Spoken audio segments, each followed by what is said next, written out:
नमस्कार, मैं हिमांशी अरोड़ा। स्वागत है आप सभी का न्यूज इंडिया में। चले रुक करते हैं खबरों की ओर। डेल्टा प्लस एक खतरनाक कोरोना वेरिएंट है। स्वास्थ्य मंत्रालय के अनुसार कोरोना की तीसरी लहर का जिम्मेदार ये डेल्टा वेरिएंट हो सकता है। भारत सरकार ने डेल्टा प्लस वेरिएंट को वेरिएंट ऑफ कंसर्न घोषित किया है। देश के 3 राज्यों में इस वेरिएंट के 2 दर्जन से ज्यादा मामले सामने आ चुके हैं। कोरोना वायरस का ये वेरिएंट डेल्टा B.1.617.2 वेरिएंट से म्यूटेशन के बाद बना है, जो पहली बार भारत में पाया गया। जानकारी के अनुसार तीनों राज्यों महाराष्ट्र के रत्नागिरी और जलगांव जिलों, केरल के पलक्कड़ और पठानमिट्टा जिलों और मध्य प्रदेश के भोपाल और शिवपुरी जिले से एकत्रित किए गए नमूनों में जीनोम सीक्वेंस में ये वायरस पाए गए हैं। पूरी दुनिया में वायरस के इस वेरिएंट के मामले 200 के करीब पाए गए हैं, जिनमें से 22 मामले भारत के हैं। कई एक्सपर्ट्स का दावा है कि ये डेल्टा प्लस वेरिएंट ही कोरोना की तीसरी लहर के लिए जिम्मेदार होगा। अल्फा वेरिएंट की तुलना में ये वेरिएंट 35 से 60% ज्यादा संक्रामक है। इस पर वैक्सीन के असर को लेकर विशेषज्ञों में भी मतभेद है। कुछ का मानना है कि वैक्सीन कारगर है, जबकि कुछ मानते हैं कि नहीं। हरियाणा के विद्यालयों और महाविद्यालयों में तुरंत प्रभाव से शैक्षणिक और गैर शैक्षणिक स्टाफ को 100% उपस्थित रहने के निर्देश दिए गए हैं, जबकि विद्यार्थियों के लिए आगामी आदेशों तक उक्त संस्थान बंद रहेंगे। जानकारी उच्चतर शिक्षा विभाग के प्रवक्ता ने दी और बताया कि इस बारे में विभाग के प्रधान सचिव द्वारा सभी विश्वविद्यालयों के कुलपतियों और महाविद्यालयों के प्राचार्यों को निर्देश दिए गए हैं। बिहार के गोपालगंज से एक हैरान कर देने वाला मामला सामने आया है, जहां पर एक दूल्हा दुल्हन सुहागरात के दिन ही हॉस्पिटल पहुंच गए।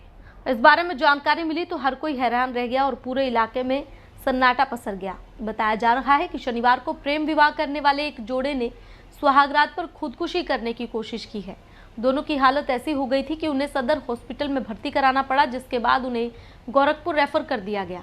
परिजनों का कहना है कि दोनों चिकन में जहर मिलाकर खा गए हैं। हालांकि दोनों ने ये कदम क्यों उठाया, इसकी जानकारी अभी नहीं मिली है।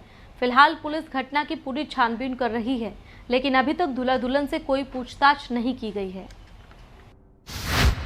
साइबर सिटी गुरुग्राम में हॉरर किलिंग का सनसनीखेज मामला सामने आया है, जहां सोची समझी साजिश के तहत 19 साल के युवक की हत्या कर दी गई है। रविवार 20 जून को आरोपियों ने नरेंद्र उर्फ नितिन को नाबालिग छात्रा से शादी की बात करने के बहाने से बुलाया और फिर बेरहमी से लाठी डंडों से पीटकर घायल कर दिया।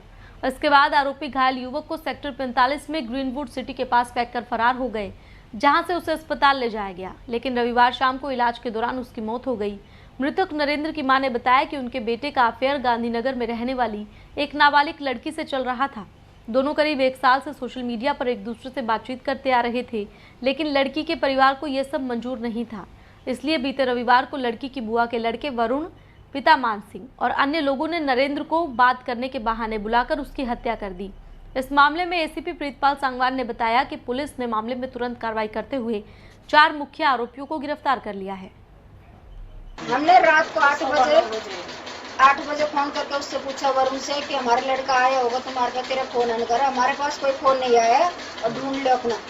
तो नरेंद्र उर्फ नितिन जिसका नाम था, उसके कुछ एक महिला लड़की से उसके रिश्तेदारों ने कह के उसको वहाँ पे बुलाया और उसके साथ मारपीट की, उसके हाथ पैर तोड़ दिए और उसको सेक्टर 45 में फेंक के चले गए, जिसके बारे में किसी राह चलते व्यक्ति ने उसके परिजनों को उसी के फ़ोन से सूचित किया और लोकेशन भेजी, जिस पे आके उन्होंने उसको एडमिट कराया और ड्यूरिंग ट्रीटमेंट उसकी इन चोटों के कारण मृत्यु हो गई।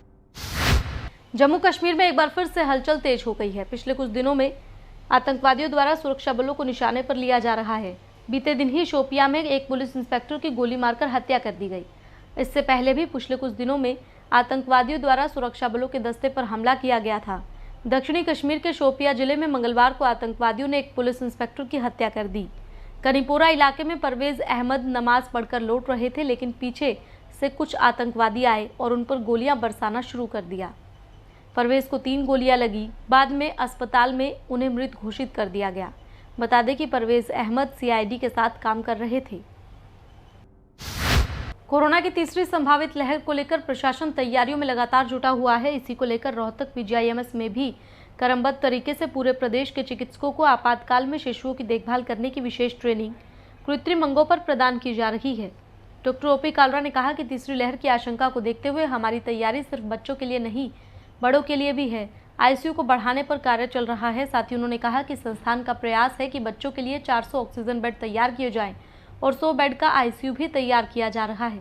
इसके साथ ही मेडिकल गैस पाइपलाइन भी कार्य पर है। तीसरी लहर के बारे में अक्सर ये बात की गई है कि ये बच्चों के अंदर ही बहुत ज़्यादा होगी, लेकिन जहाँ तक ओवरऑल व्यू इमर्ज होके आ रहा है ये है कि इसमें एडल्ट्स के अलावा बच्चों में भी होंगी। ये ऐसा नहीं होगा कि सिर्फ बच्चों के अंदर ही कोविड की बीमारी देखी जाएगी। तो इसलिए हमारी जो तैयारी है वो सिर्फ बच्चों की आईसीयू बनाने के लिए नहीं है, बच्चों के अलावा एडल्ट्स की आईसीयू को भी और ज़्यादा स्ट्रेंथन कर रहे हैं हम। पिछली वेव के अंदर बच्चों के अंदर इतना ज़्यादा केसेस नहीं देखे गए थे, लेकिन इस बार हम पूरी तैयारी कर रहे हैं कि बच्चों के लिए बहुत सारे वार्ड तैयार किए जा रहे हैं और हमारी कोशिश ये है कि बच्चों के लिए 400 ऑक्सीजन बेड तैयार किए जा रहे हैं और 100 बेड की बच्चों की आईसीयू तैयार की जा रही है।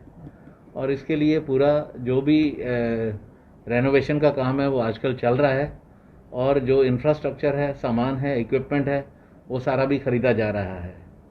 हमें उम्मीद है कि आने वाले 15 दिन के अंदर ये हमारी 100 बेड की आईसीयू बन के तैयार हो जाएगी।